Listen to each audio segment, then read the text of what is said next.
Portrait en cette période printanière à Berlétan avec des sportifs émérites car ils défendent les couleurs berroises et il vient d'obtenir d'excellentes qualificatifs pour le France. Il va se présenter.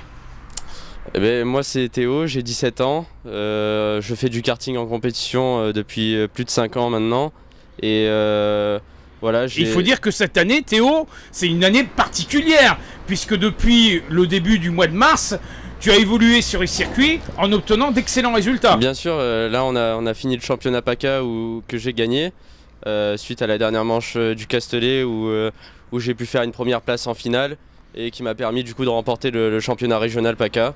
Et maintenant on espère aller plus loin encore.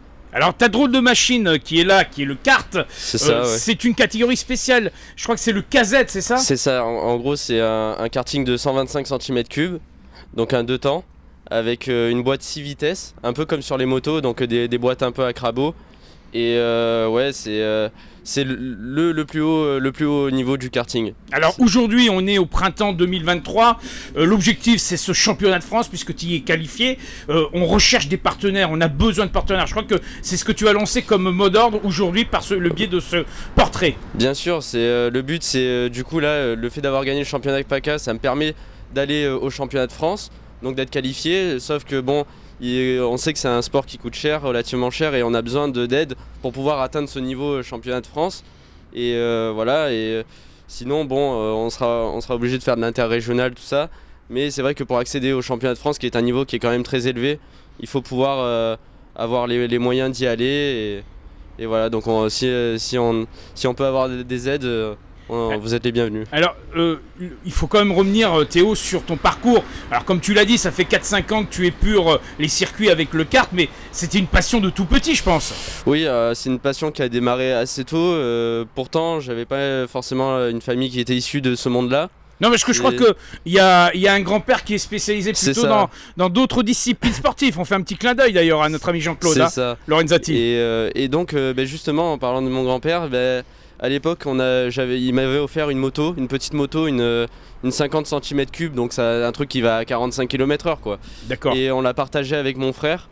Et c'est ce qui t'a amené. C'est ce qui, je pense, m'a donné le goût un peu de la mécanique et voilà, de vouloir conduire et tout ça. Et puis après, j'ai voulu m'intéresser à la course automobile. Je suis allé sur des circuits, voir des courses de voitures, et là, ça m'a donné tout de suite envie de moi aussi d'être comme eux, de faire de pilote et tout ça. Alors aujourd'hui ton staff, je crois qu'il y a ton père qui est derrière toi, il y a toute la famille bien entendu. Il y a mon frère qui m'aide aussi pour tout ce qui est pour l'aspect un peu communication, parce qu'on a lancé une cagnotte fin décembre et c'est mon frère. Sur une plateforme?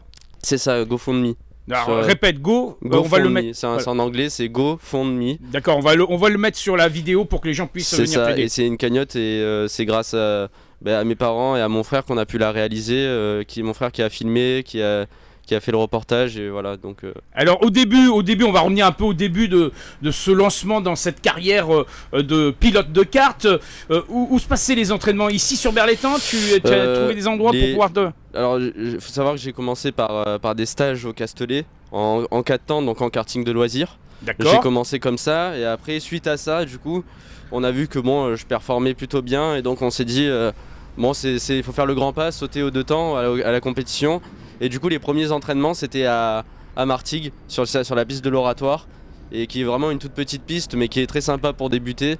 Et voilà, au début, je tournais, je passais des heures sur la piste. C'est là que j'ai pu progresser. Et après, on est allé un peu plus loin au Castellet, à Brignoles, et puis après à Valence, et après ces grands circuits comme Varennes-sur-Allier et tout ça. Et ça y est, mais là maintenant tu t'es ancré dans ce circuit, j'allais dire, dans ce parcours à travers tous ces grands circuits français. C'est ça. Comme tu le disais dans un article que tu as concédé à nos amis de la Provence, c'est la persévérance qui est quand même quelque chose d'important. C'est surtout quand on vient pas de ce milieu-là, on peut être vite déstabilisé par tous ces grands teams, toutes ces grandes structures, et en fait le but voilà, c'est de persévérer. C'est même si des fois on nous dit on n'est pas à notre place ou quoi, faut quand même persévérer. C'est que comme ça qu'on a pu justement avoir des résultats. D'accord. Voilà. Théo, là nous sommes en mai de cette année 2023. Le championnat, donc le championnat de France est prévu à quel moment? En fin d'année? Il est prévu en fin septembre. Autour du 26, il me semble. J'ai plus les dates exactes, mais c'est vers là, ouais. D'accord. Et l'essentiel aujourd'hui, c'est de trouver des partenaires, des financiers pour pouvoir aller jusqu'à ce championnat. Bien sûr, parce que le championnat de France, c'est sur 4 jours. Donc c'est un week-end qui est plutôt chargé en emploi du temps, en mécanique et tout ça. Donc il faut forcément des aides pour pouvoir y aller, puisque bon, nous on n'a pas les moyens suffisants malheureusement pour pouvoir y aller. Ah non, pour l'instant c'est une équipe familiale, il y a vraiment un besoin de... C'est vraiment quelque chose de familial, j'ai pas forcément de team, je suis pas dans une équipe professionnelle ou quoi, donc c'est... Mais peut-être qu'un de ces quatre, voilà, tu auras ta team personnelle. C'est ce qu'on peut te souhaiter. Aujourd'hui, si on veut te suivre à travers les réseaux sociaux, comment on fait? Il y a Facebook, il y a Instagram. Sur Instagram, moi c'est t.navarro2. Donc c'est essentiellement là que je poste le plus de contenu. D'accord. Et après, bon, il y a peut-être TikTok aussi, voilà, un peu. Peut-être TikTok et pareil t.navarro2. D'accord. Et voilà, c'est mes deux seuls réseaux sociaux. Voilà. Qu'est-ce qu'on peut... Alors, il y a un attachement avec cette ville d'Oberlétang. C'est pour ça qu'on appelle tous les Berrois et Berroises à se mobiliser, à venir apporter leur petit obol dans ton aventure. Mais c'est vrai qu'avec la ville d'Oberlétang, il y a un attachement tout particulier. Ouais, c'est vrai. Bah, c'est la ville où j'ai passé toute mon enfance. Hein, je veux dire, je suis né à Aix-en-Provence, mais tout de suite j'ai habité ici. Ça fait du coup depuis 17 ans que je vis ici. Et avec toute ta famille. Voilà, avec toute ma famille. Et du coup, oui, c'est une ville de cœur, quoi. Donc automatiquement, fier d'être berrois et surtout défendre la ville d'Oberlétang à travers ta discipline. Forcément, oui, on est fiers parce que voilà, c'est une belle ville et on est content de la représenter parce que voilà, c'est un sport quand même qui peut parfois donner de la visibilité. On est donc content de pouvoir représenter la ville. Je pense que tu défendras bien les couleurs. Qu'est-ce qu'on peut te souhaiter là dans les mois qui vont venir? En dehors de peut-être participer à ce championnat de France, peut-être au plan européen peut-être? Ouais, alors ça serait je pense plus vers les années à venir. Les années à venir, voilà. Et ce qu'on peut me souhaiter là pour un futur proche, je dirais déjà des belles performances pour l'interrégional. Donc que ça soit trophée valentinois, carte mag. Et voilà. Chronologiquement parlant, là, quels sont les rendez-vous rapides là? Donc on a 3 manches qui sont après au mois d'août et de septembre. Et on a une carte mag à Varennes-sur-Allier en août aussi. Et une carte mag à Valence en octobre. D'accord. On terminera là-dessus. L'essentiel, c'est que si on veut te suivre, il y a tous les réseaux qui sont là. Bien sûr, ouais. Et qu'il ne faut pas hésiter en tout cas à venir, si on peut se déplacer, à venir t'encourager. Hein. Oui, c'est sûr. Si on peut encourager, venir se déplacer, moi ça me ferait le plus grand plaisir. Et puis voilà.